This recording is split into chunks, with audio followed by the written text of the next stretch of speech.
Okay, good morning, Chavra. Today is Rosh Chodesh Shevat. And we are on page 90 in the Chayenu. We are going to conclude chapter. It's all from the Chayenu. Oh, sorry. Hi, Rabbi. Hi, good morning. Okay. In today's lesson, the sole power of Chachma is the entry point of the infinite light of Hashem into the human experience. It is the undefinable core point of the neshama from which everything flows. This is equally inherent in every single Jew. As we were talking about yesterday, the love that's latent in every Jew, we have to stoke those coals and fan the flames, but it's every single Jew has it, and it is this point that's an inseparable bond of love which exists, for which every single Jew, any Jew, even rebels, even sinners, would give their life to hold on to. And this is the innate love. That's what today's lesson is going to discuss. Returning to the original point that every Yid has a soul, which stems from the Holy Spheres, and that ultimately each soul is animated by the light of Hashem by way of the soul's faculty of wisdom, which is Chachma. The Alter Rebbe goes on to explain why it's Chachma that is the original recipient of the light of Ein Sof. The explanation is based on a discussion of the nature of the soul's faculty of wisdom, which now follows. The Chachma, which as explained in chapter 3, is the initial flash. Talking about Chachma bin Adas, right? Chabad. Chachma is the idea, the flash, the initial flash of intellect. The glimmer of an idea is the source of intelligence and comprehension, which first begins to merge in the faculty of Bina.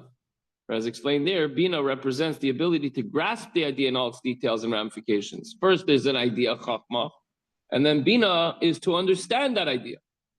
It's higher than Bina, which is the faculty of understanding an idea and grasping it. So if it's understood, then it's going to be on a lower level because everybody has a different level of understanding. The initial flash, the idea, the initial idea that comes to mind is on a higher level. The Chachma is above comprehension and understanding.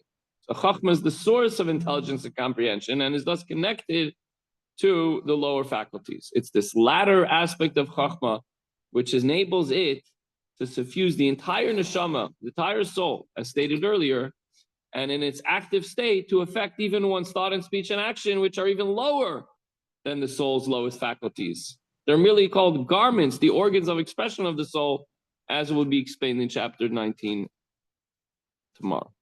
Zehu Lashon Chachma. That's why Chachma is called, you take the same letters, you take them apart, and you transpose them etymologically into the word Koyach Ma, the power of what? Shehu Ma she'enoi musig umuven ve'enoi nispas ba'asaga adayin. What is it? We don't yet know what this is. There's a concept before us. There's an idea. There's some kind of something. But what is it? We don't know. If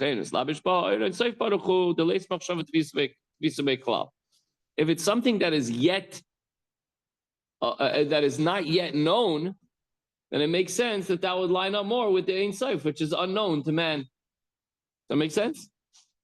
For this reason, the light of Ein Sof, the light of Hashem, who can in no way be comprehended by any thought, is vested in Chachma. Because there's an idea, there's a God, there's eternal light, but we don't know what it is. We don't understand it yet, or ever. Maybe we could understand certain aspects of it. So those faculties whose functions are intelligence and comprehension cannot serve as receptacles for the light of Ein Sof. For knowledge cannot grasp the unknowable. Chachma is not knowledge, it's an idea. Only Chachma, which itself is higher than comprehension, can receive this light.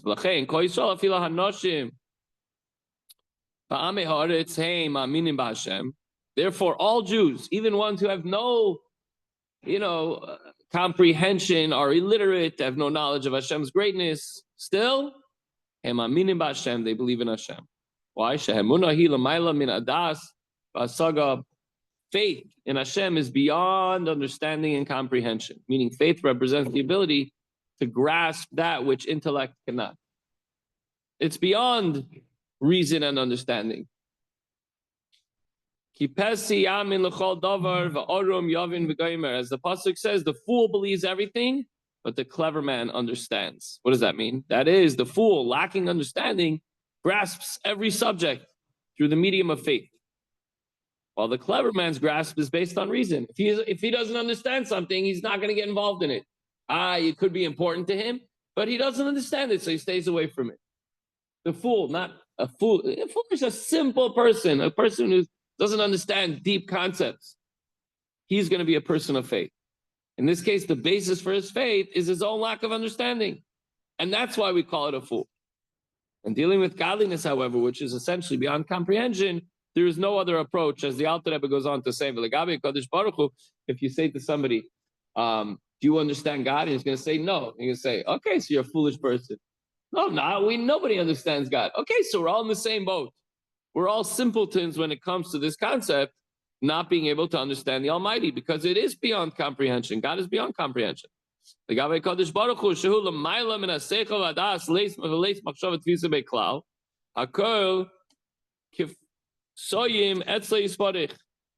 comes to Hashem, who is beyond intelligence and knowledge,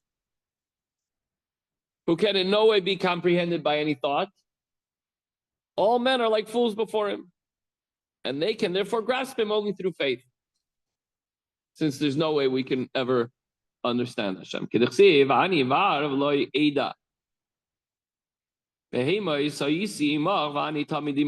it's written, I am foolish and ignorant.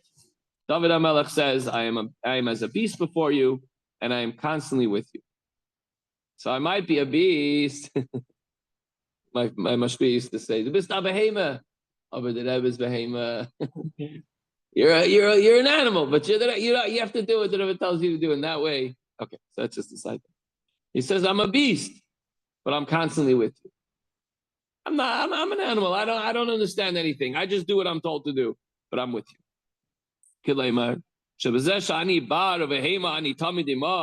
Because I approach you as a fool, as a beast, the way through irrational power of faith, precisely therefore I am constantly with you.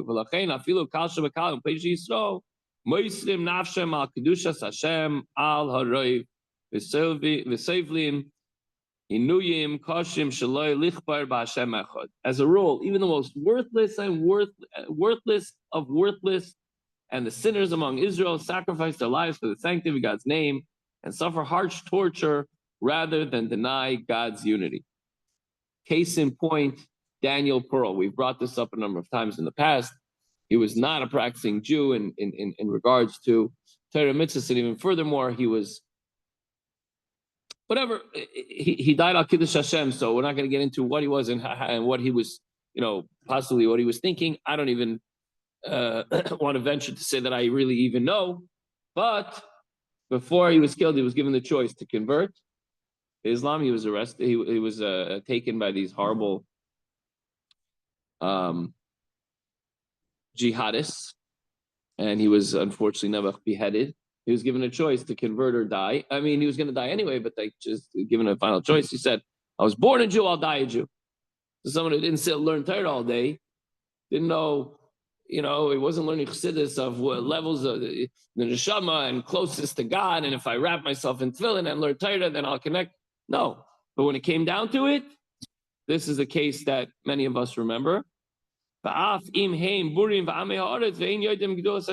if they're illiterate and ignorant of God's greatness, they would be willing to give up their lives for the sanctification of God's name, and even suffer harsh torture. Even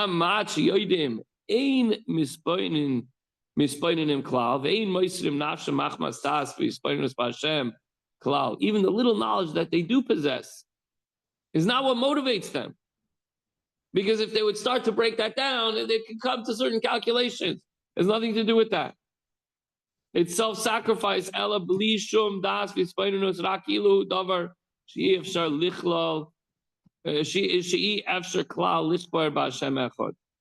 they're prepared to sacrifice their lives without any knowledge or reflection but as though it were absolutely impossible to renounce Hashem, to renounce the one God.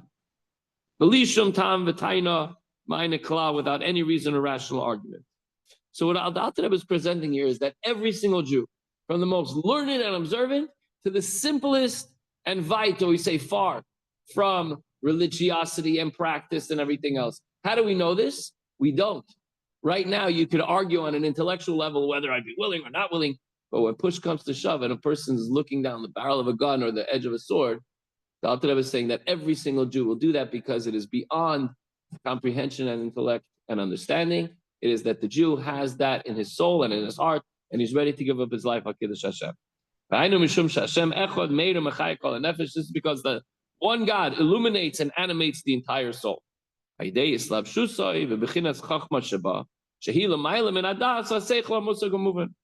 Through being clothed in its faculty of Chachma, which is beyond any graspable knowledge or intellect or intelligence. So since the light of the Ein Sof is vested in every Jewish soul, everyone, every single Yid, regardless of his level of knowledge, is prepared to sacrifice his life for his faith in God. The takeaway for today is when your faith is tested, you will stand strong against any challenge. Nothing and no one will stop you. This is God shining in your heart. We don't have to wait until, God forbid, comes a time where we have to give up our lives. We can give up our gashmias as well for the sanctification of Hashem's name. We can give up our pleasures of the world, and we can focus and not wait till it comes to, God forbid, something like this, but rather say, Hashem, I believe in you with complete faith, and because of that, I'm willing and able and ready to do every single mitzvah that comes my way and go out of my way to do every single mitzvah and certainly not violate any prohibition and do everything that I can to make this world a better and brighter place. And that will bring us closer and closer to the times of Mashiach when the world will be in true peace. So that's our goal, and that's the collective effort of every single Yid that has the ability to do it. We just have to apply it. Everyone have a good Chodesh, Shevat, and have a wonderful day. I'll see you.